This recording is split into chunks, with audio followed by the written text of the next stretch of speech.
ರಾಜಕೀಯದ ವಿಚಾರಕ್ಕೆ ಸುಮಲತಾ ಇಂಡುವಾಳು ನಡುವೆ ಮುನಿಸು ಉಂಟಾಗಿತ್ತು. ಸುಮಲತಾ ಮತ್ತು ಇಂಡುವಾಳು ಮುನಿಸು ಶಮನಕ್ಕೆ ಈಗ ವೇದಿಕೆ ಸಿದ್ಧವಾಯ್ತಾ? ನಟ ದರ್ಶನ್ರ ಕಾರ್ಯಕ್ರಮ ಇದಕ್ಕೆ ವೇದಿಕೆಯಾಗುತ್ತಾ? ಚಾಲೆಂಜಿಂಗ್ ಸ್ಟಾರ್ ದರ್ಶನ್ ಚಂದನವನಕ್ಕೆ ಕಾಲಿಟ್ಟು 25 ವರ್ಷ ತುಂಬಿದ ಸಂಭ್ರಮದಲ್ಲಿದ್ದಾರೆ. ಸೊ D25 ಹೆಸರಲ್ಲಿ ಅದ್ದೂರಿ ಅಭಿನಂದನಾ ಕಾರ್ಯಕ್ರಮಕ್ಕೆ ಪ್ಲಾನ್ ಮಾಡಲಾಗಿದೆ. ಈಗಾಗಲೇ ಅದಕ್ಕೆ ಬೇಕಾಗಿರೋ ಸಿದ್ಧತೆಗಳು ಆಗಿದೆ. ಸೊ ಈ ವೇದಿಕೆಯಲ್ಲಿ ಸುಮಲತಾ ಮತ್ತೆ ಸಚ್ಚಿದಾನಂದ ಒಟ್ಟಿಗೆ ಕಾಣಿಸಿಕೊಳ್ತಾರೆ. ಆ ಮೂಲಕ ಈ ಮುನಿಸು ಶಮನಕ್ಕೆ ಈ ಕಾರ್ಯಕ್ರಮದ ವೇದಿಕೆ ಸಿದ್ಧವಾಗಿದೆ. ಇದೇ ಕಾರ್ಯಕ್ರಮದಲ್ಲಿ ನಾಯಕರ ನಡುವಿನ ಮುನಿಸು ಮರೆಯಾಗುತ್ತಾ ಅನ್ನೋ ಕುತೂಹಲ ಇದೆ. ಶ್ರೀರಂಗಪಟ್ಟಣದಲ್ಲಿ ಈ ಕಾರ್ಯಕ್ರಮಕ್ಕೆ ವೇದಿಕೆ ಸಿದ್ಧ ಆಗಿರೋದು. ಇವತ್ತು ಕಾರ್ಯಕ್ರಮ ನಡೀತಾ ಇದೆ. ಇತ್ತೀಚೆಗಷ್ಟೇ ನಿನ್ನೆ ದರ್ಶನರ ಹುಟ್ಟುಹಬ್ಬ ಆಯಿತು. ಈಗ ಅವರು ಇಂಡಸ್ಟ್ರಿಗೆ ಬಂದು 25 ವರ್ಷ ಆಯಿತು ಅಂತ ಶ್ರೀರಂಗಪಟ್ಟಣದಲ್ಲಿ ಒಂದು ಕಾರ್ಯಕ್ರಮ ಹಮ್ಮಿಕೊಂಡಿದ್ದಾರೆ. D25 ಅಂತ ಅಭಿನಂದನಾ ಕಾರ್ಯಕ್ರಮ. ಅದು ಶ್ರೀರಂಗಪಟ್ಟಣದಲ್ಲಿ ಅದಕ್ಕೆ ವೇದಿಕೆ ಸಿದ್ಧಗೊಂಡಿದೆ.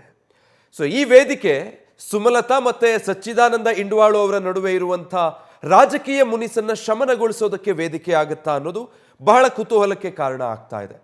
ಲೋಕಸಭಾ ಚುನಾವಣೆ ಹತ್ತಿರ ಬರ್ತಾ ಇರೋದ್ರಿಂದ ಡೀಟೇಲ್ಸ್ ಕೊಡ್ತಾರೆ ನಮ್ಮ ಪ್ರತಿನಿಧಿ ನಂದೀಶ್. ಕೇವಲ 25 ವರ್ಷದ ಸಂಭ್ರಮ ಅಷ್ಟೇ ಅಲ್ಲ, ರಾಜಕೀಯದ ವಿಚಾರಗಳಿಗೂ ಇವತ್ತಿನ ಕಾರ್ಯಕ್ರಮದ ವೇದಿಕೆ ಮಹತ್ವ ಪಡೆದುಕೊಳ್ತಾ ಇದೆ. ಸೊ ನಿರೀಕ್ಷೆಯ ಹಾಗೆ ಸುಮಲತಾ ಮತ್ತೆ ಸಚ್ಚಿದಾನಂದ ಅವರ ನಡುವಿನ ಮುನಿಸು ಶಮನ ಆಗುತ್ತಾ ಇವತ್ತಿನ ವೇದಿಕೆಯಲ್ಲಿ? ಖಂಡಿತ ವಿಜಯ್, ಒಂದು ಕಡೆ ಈಗಾಗಲೇ ಚಾಲೆಂಜಿಂಗ್ ಸ್ಟಾರ್ ದರ್ಶನ್ ಚಂದನವನಕ್ಕೆ ಕಾಲಿಟ್ಟು 25 ವರ್ಷಗಳು ಕಳೆದಿದೆ. ಆ ನಿಟ್ಟಿನಲ್ಲಿ ಅವರಿಗೆ ಅಭಿನಂದನಾ ಕಾರ್ಯಕ್ರಮವನ್ನ ಬಿಜೆಪಿಯ ಮುಖಂಡ ಇಂಡುವಾಳ ಸಚ್ಚಿದಾನಂದ ಅವರು ಆಯೋಜನೆ ಮಾಡಿರುವಂತದ್ದು. ಈ ಒಂದು ಕಾರ್ಯಕ್ರಮ ಮತ್ತೊಂದು ಮಹತ್ವವನ್ನ ಪಡೆದಿರುವಂತದ್ದು ಅಂತಂದ್ರೆ, ಇವತ್ತಿನ ಕಾರ್ಯಕ್ರಮದಲ್ಲಿ ಸಂಸದೆ ಸುಮಲತಾ ಅವರು ಕೂಡ ಭಾಗವಹಿಸ್ತಾ ಇರುವಂತದ್ದು. ಅಂದ್ರೆ ಈ ಹಿಂದೆ ಸಂಸದೆ ಸುಮಲತಾ ಅವರನ್ನ ಮಂಡ್ಯ ಲೋಕಸಭಾ ಕ್ಷೇತ್ರಕ್ಕೆ ಕರೆತರುವ ನಿಟ್ಟಿನಲ್ಲಿ ಬಹಳಷ್ಟು ಪ್ರಯತ್ನ ಪಟ್ಟಿದ್ದಂಥದ್ದು ಅಂದ್ರೆ ಇಂಡುವಾಳ ಸಚ್ಚಿದಾನಂದ. ಕಳೆದ ಎಲೆಕ್ಷನ್ ನಲ್ಲೂ ಕೂಡ ಇಂಡುವಾಳ ಸಚ್ಚಿದಾನಂದ ಪರವಾಗಿ ಸಂಸದೆ ಸುಮಲತಾ ಅವರು ಕ್ಯಾಂಪೇನ್ ಅನ್ನ ಮಾಡಿದ್ರು.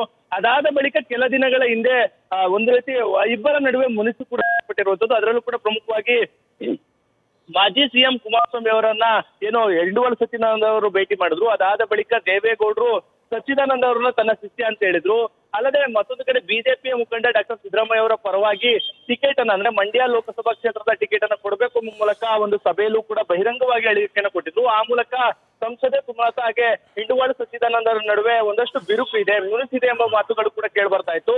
ಇವತ್ತು ಆ ಒಂದು ಎಲ್ಲಾ ಮುನಿಸಿಗೂ ಕೂಡ ತೆರೆ ಹಿಡಿಯುವಂತ ಸಾಧ್ಯತೆ ಇದೆ ಅಂತ ಹೇಳ್ಬೋದು. ಅಂದ್ರೆ ಏನು ದರ್ಶನ್ ಅವರಿಗೆ ಅಭಿನಂದನಾ ಕಾರ್ಯಕ್ರಮವನ್ನ ಶ್ರೀರಂಗಪಟ್ಟಣದಲ್ಲಿ ಆಯೋಜನೆ ಮಾಡಲಾಗಿದೆ. ಆ ಒಂದು ಕಾರ್ಯಕ್ರಮಕ್ಕೆ ಮುಖ್ಯ ಅತಿಥಿಯಾಗಿ ಸಂಸದೆ ಸುಮಲತಾ ಅವರನ್ನು ಕೂಡ ಆಹ್ವಾನ ಮಾಡಿರುವಂತದ್ದು. ಸಂಸದೆ ಸುಮಲತಾ ಅವರು ಕೂಡ ಈ ಒಂದು ಕಾರ್ಯಕ್ರಮಕ್ಕೆ ಬರ್ತಾರೆ ಎಂಬ ಮಾಹಿತಿ ನ್ಯೂಸ್ ಫಸ್ಟ್ಗೆ ಲಭ್ಯವಾಗಿದೆ. ಆ ಮೂಲಕ ಇಬ್ಬರು ನಾಯಕರ ನಡುವೆ ಇದ್ದಂತಹ ಮುನಿಸಿಗೆ ಇವತ್ತು ತೆರೆ ಎಳೆಯುವಂತ ಎಲ್ಲಾ ಸಾಧ್ಯತೆಗಳು ಕೂಡ ಹೆಚ್ಚಿದೆ. ಆ ನಿಟ್ಟಿನಲ್ಲಿ ಬಹಳಷ್ಟು ಮಹತ್ವವನ್ನ ಕುತೂಹಲವನ್ನ ಈ ಒಂದು ಕಾರ್ಯಕ್ರಮ ಪಡೆದಿದೆ ಅಂತ ಹೇಳಿದ್ರೆ ತಪ್ಪಾಗಲಾರದು. Vijay, thank you Nandish. News first ನಿರ್ಭೀತಿಯಿಂದ ನಿಮ್ಮ ಪರವಾಗಿ.